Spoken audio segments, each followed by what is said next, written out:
Bonjour, bonjour et bienvenue dans cette vidéo sur la réciproque du théorème de Thalès. On va voir ici comment démontrer que deux droites sont parallèles ou non. Donc on va partir d'un exercice.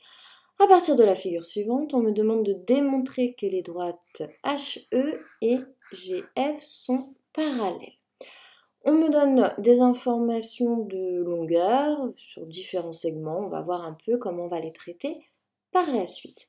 Donc la première chose qu'on va faire, on va déjà vérifier si nous sommes bien dans une configuration de Thalès. C'est-à-dire ici, la droite GH et la droite FE sont séquentes au point D. Donc ça va être une première hypothèse que je vais indiquer. Donc, première chose, on constate que la droite GH et la droite FE sont séquentes en D. Donc c'est une première validation de l'hypothèse. Je vous rappelle, reportez-vous sur votre cours. Pour appliquer un théorème de Thalès, on doit vérifier plusieurs hypothèses. Ensuite, la deuxième chose que l'on va faire, ça va être finalement de calculer les différents rapports et de regarder s'ils sont identiques ou pas. Alors, je vous rappelle que le premier, donc on part toujours du point séquent. Donc mon premier rapport, ça va donc être DH divisé par DG. Ensuite, donc je repars de mon point séquent, j'ai donc DE divisé par DF. Donc je vais les écrire à la suite, pas sur une même ligne pour l'instant, puisqu'on ne sait pas s'ils sont identiques.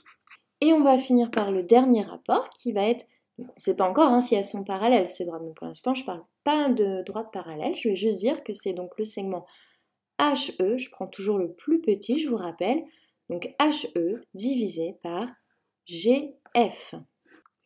Et je vais directement passer à l'application numérique. Donc là, pas forcément obligé d'écrire application numérique. Alors, DH. Est-ce que je connais DH? Donc je regarde mon énoncé, tac, tac, tac. Non, je connais pas DH. Est-ce que je connais DG? Tac, tac, tac. Non, je connais pas DG, donc ça veut dire que là, je ne vais pas avoir d'application à faire, de calcul. Ensuite, je dois faire le prochain, donc DE sur DF. Donc DE, oui, je connais, c'est 10. Et DF, on m'indique que c'est 15. J'ai donc 10 divisé par 15. Et je vais directement faire le calcul. Donc là, je vous conseille de prendre votre calculatrice. Alors là, on va peut-être pas arrondir, parce que comme on veut vérifier une égalité de rapport, donc je vais juste laisser sur ma calculatrice ce résultat pour pouvoir ensuite faire mes conclusions. Ensuite, on a HE. Donc HE, oui, je connais, c'est 6. Et GF, on connaît aussi, c'est 9. J'ai donc 6 sur 9. Donc on y va, calculatrice 6 divisé par 9, bim, je trouve exactement le même résultat. On va pouvoir indiquer. Donc si j'ai les mêmes résultats, ça veut donc dire que ces deux rapports-là sont identiques. Et là, en fait, on a fini, j'ai juste à regrouper du coup mes deux informations et à conclure. Vous voyez, c'est pas très compliqué. Donc on passe donc à la dernière étape. Je vais pouvoir indiquer, donc je reprends finalement l'hypothèse initiale juste que j'avais constatée en étudiant la figure, à savoir que GH et FE sont séquentes en D. Et je vais donc rajouter 2 plus. J'ai ces rapports-ci qui sont identiques.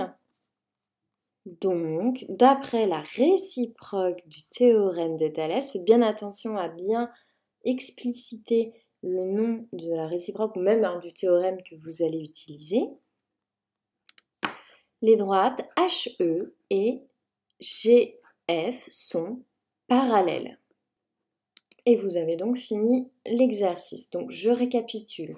Première étape, on vérifie qu'on a bien deux droites séquentes en un même point D, qu'on est bien aligné dans les ordres des points.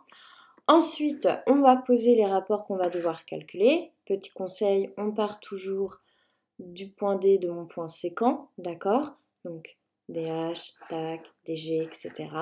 Ensuite, on passe à l'application numérique. Donc il y aura souvent, dans les exercices, vous pourrez en fait faire le calcul que pour deux rapports, mais il suffit de prouver l'égalité pour deux rapports pour que en fait vos deux droites soient parallèles, d'accord? Ce n'est pas grave si vous ne pouvez pas travailler numériquement les trois rapports. Une fois que j'ai fait ce constat, je peux passer à la conclusion.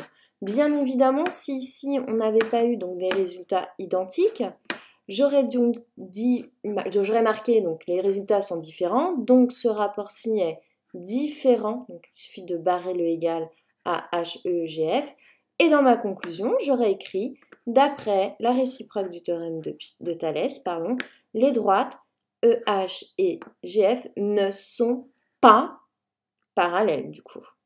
Puisque forcément, si mon égalité ici n'est pas vérifiée, alors mes droites ne sont pas parallèles.